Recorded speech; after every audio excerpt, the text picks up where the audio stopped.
Oke, jadi mari kita coba bahas lagi mengenai animenya dari Mas Dagulancip aka Solo Leveling.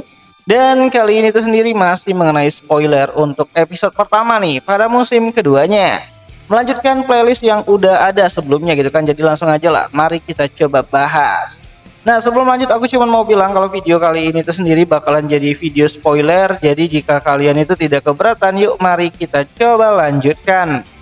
So, pada awal episode pertama pada musim keduanya nanti, kita akan melihat Jinwo yang terbangun dari tidurnya. Dimana ini adalah tidur panjang Jinwo setelah berhasil keluar dari special quest sebelumnya. Dan tentu saja, akibat dari hal itu, Jinwo mendapatkan begitu banyak uang dari hasil barang-barang langka yang Jinwo dapatkan pada quest sebelumnya. Dimana barang-barang itu Jinwo ambil dari dalam dungeon dan Jinwo jual gitu kan di dunia manusia. Ya, kira-kira dari bonus quest sebelumnya dan juga reward dari penyelesaian misi tersebut, Jinwo kini memiliki sekitar 1,4 miliar won di tabungannya. Dimana dengan uang sebanyak itu, Jinwo akhirnya memotong rambutnya jadi lebih pendek ala-ala mohawk lah gitu kan. Dan membeli baju baru untuk pergi ke acara pertemuan dengan wali muridnya si Jinha. Dimana Jinha yang melihat opanya berubah drastis lantas langsung merasa aneh namun juga bangga. Ya, kedatangan Jinwo ke sekolah Jinha mendapatkan begitu banyak perhatian dari para teman-temannya si Jinha itu sendiri. Nah, singkat cerita, wali kelas Jinha mengatakan kalau Jinha sudah belajar cukup baik selama ini. Dan mungkin ia bisa menempuh jenjang pendidikan yang lebih tinggi. Atau lebih tepatnya pada saat ini Jinha itu ingin melanjutkan pendidikannya ke jurusan kedokteran. Dimana setelah membicarakan soal Jinha, gitu kan, wali kelas Jinha sempat menanyakan apakah Sung Jinwoo akan memberikan izin kepada Jinha jika dia berniat ingin menjadi seorang hunter ataupun pemburu di masa depan. Dan dengan jelas Jinwoo berkata, tidak. Nah, di sini wali kelas Jinha berkata kalau ada salah satu temannya si Jinha gitu kan, teman dekatnya si Jinha yang sekarang menjadi seorang hunter. Ia sudah jarang masuk sekolah lagi akhir-akhir ini dan nama anak tersebut itu adalah Han Song-i. Dimana Han adalah salah satu kelompok hunter bayarannya si Jinwoo ya pada perjanjian Red 10 dungeon sebelumnya. Dan sebagai orang yang bertanggung jawab karena melibatkan Han pada dungeon sebelumnya, Jinwoo pun mencoba untuk menemui Han setelah ia mengetahui Han berada pada rang E pada status hunternya, yang merupakan tipe hunter yang akan segera mati jika melakukan raid sendirian. So, singkat cerita, Jinwoo akhirnya bertemu dengan Han dan mengajaknya untuk mengikuti sebuah raid di salah satu dungeon kelompok rang A yang diketuai oleh Kim Chul. Dimana kalau dilihat dari fisiknya gitu kan, Kim Chul ini tuh adalah seorang hunter tipe tank gitu. Ya, sebagai ketua dalam dungeon kali ini, Kim Chul memerintahkan semua orang untuk mengikuti arahannya. Dimana sesaat setelah semua hunter masuk ke dalam dungeon, gerbang merah pun muncul dan menelan Sung Jinwoo bersama dengan yang lainnya.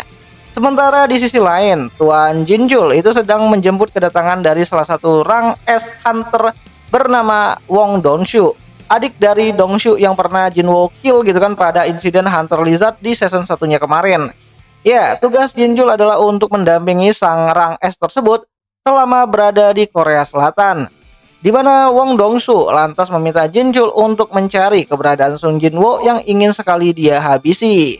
Nah, kembali lagi ke dalam Red Dungeon, di mana Jinwoo yang terjebak di sana langsung diserang oleh anak panah yang datang dari dalam hutan. Di mana dengan kemampuan Sung Jinwoo, ia tahu kalau ada makhluk buas yang sedang memburu mereka. Namun karena merasa paling kuat gitu kan, Kim Chul akhirnya membuat dua grup untuk keluar dari kondisi Red Dungeon kali ini. Di mana ia yang merupakan rang A pergi bersama dengan hunter yang memiliki rang tinggi lainnya, meninggalkan kelompok rang yang lebih rendah seperti Jinwoo dan juga si Han. Nah, uniknya di sini ada salah satu hunter tipe sensorik yang mengambil sikap untuk tinggal bersama dengan kelompoknya dari si Sung Jinwoo ataupun kelompok yang lebih lemah, di mana orang tersebut itu menyadari kalau Sung Jinwoo adalah hunter yang memiliki kekuatan yang melebihi ekspektasi semua orang. Ya, di sini dia mengira bahwa Sung Jinwoo itu sedang menyembunyikan kekuatannya, di mana ia pikir bahwa keselamatannya akan lebih baik jika berada di pihaknya si Sung Jinwoo. Ya, dengan berpisahnya kedua kelompok ini, Sung Jinwoo pun berpikir untuk bersembunyi di dalam hutan agar semua anggota kelompoknya bisa selamat. Bahkan Sung Jinwoo juga memberikan mantel tebal agar mereka tidak kedinginan di kondisi yang sangat bersalju tersebut. Dan tentu saja, imbalan dari hal itu adalah mereka semua tidak boleh bertanya dan meminta apapun kepada Sung Jinwoo jika mereka keluar nanti dengan selamat. Dan Jinwoo pun akhirnya memulai pemburuan beruang es untuk memperbanyak pasukan Shadow Army-nya dalam pertarungan untuk melawan peri salju yang menjadi penguasa di dungeon tersebut. Sementara itu di luar Red Dungeon gitu kan, perseteruan antara Wong Dongsu dengan Baek Yongho akhirnya terjadi, di mana Wong Dongsu datang jauh-jauh dari US untuk menghabisi si Sung Jinwoo. Namun karena Jinwoo itu dikonfirmasi terjebak di dalam Red Dungeon, maka Dongsu berpikir kalau Jinwoo akan mati di dalamnya karena nggak ada yang bisa selamat gitu kan dari Red Dungeon kecuali mereka-mereka yang berada di rank S.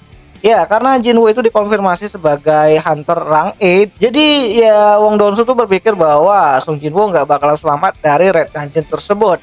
Dan karena ia tidak ingin ya pulang dengan tangan kosong gitu kan, Wong Dongsu mengajak Baek Yongho untuk bertarung sebagai sesama orang yang memiliki status rank S hunter di negara Korea Selatan tersebut. Oh ya, untuk kabar dari kelompoknya Kim Chul sendiri, mereka awalnya kesusahan ya dalam menaklukkan para beruang es yang ada di sana. Bahkan banyak dari anggota kelompoknya ya si Kim Chul ini tuh yang terluka. Sampai pada akhirnya para ras peri salju pun muncul. Ya, mereka yang merupakan bawahan dari Baruka lantas mencoba untuk memburu para hunter di kelompoknya si Kim Chul. Dimana pada saat itulah Kim Chul sadar kalau lawan mereka itu kali ini tuh benar-benar kuat banget gitu kan. Bahkan dengan semua sisa tenaganya, Kim Chul mencoba untuk lari dari pemburuan tersebut. Ya, pihak Elf sengaja membiarkan Kim Chul lari ya untuk menemukan kelompok lainnya yang tersebar di timnya si Sung Jinwoo, lalu menghabisi mereka semua. Di mana episode pertama kali ini itu sendiri kemungkinan besar akan ditutup dengan Jinwoo yang berburu para beruang salju sendirian. Ya, Jinwoo datang ke sarang beruang tersebut untuk mengalahkan bosnya. Di mana Jinwoo juga mencoba untuk menggunakan kemampuan summonnya untuk memanggil si Igris dan melihat apakah Igris yang sudah ia bangkitkan lagi bisa tunduk kepada perintahnya. Ya, setelah pertarungan Igris dengan bos beruang tersebut, Jinwoo akhirnya sadar kalau pada saat ini Igris yang ia panggil masih lebih kuat daripada dirinya. Namun untungnya pada saat ini Igris adalah salah satu dari Shadow Army setianya. Oh ya, di sini Jinwoo lagi-lagi mencoba untuk menyerap jiwa dari bos beruang tersebut dan menjadikannya sebagai salah satu Shadow Army-nya yang akan kita kenal dengan nama Tank. Dimana semua pertarungan hebat tersebut itu sendiri kan bakalan bisa kita lihat nanti pada episode pertama pada season keduanya dari animenya Solo Leveling yang akan kembali hadir nanti pada tanggal 4 Januari 2025 hari Sabtu malam Minggu. Nontonnya di mana? Ya tentu aja nontonnya itu di aplikasi Beastation lah gitu kan, tempat nonton anime kesayangan kita semua. Walaupun ya rada-rada premium sih. Dan akhir kata itu aja dulu mengenai video singkat kali ini, dan jika ada yang salah aku minta maaf dan sampai jumpa di pembahasan anime lainnya. Jani.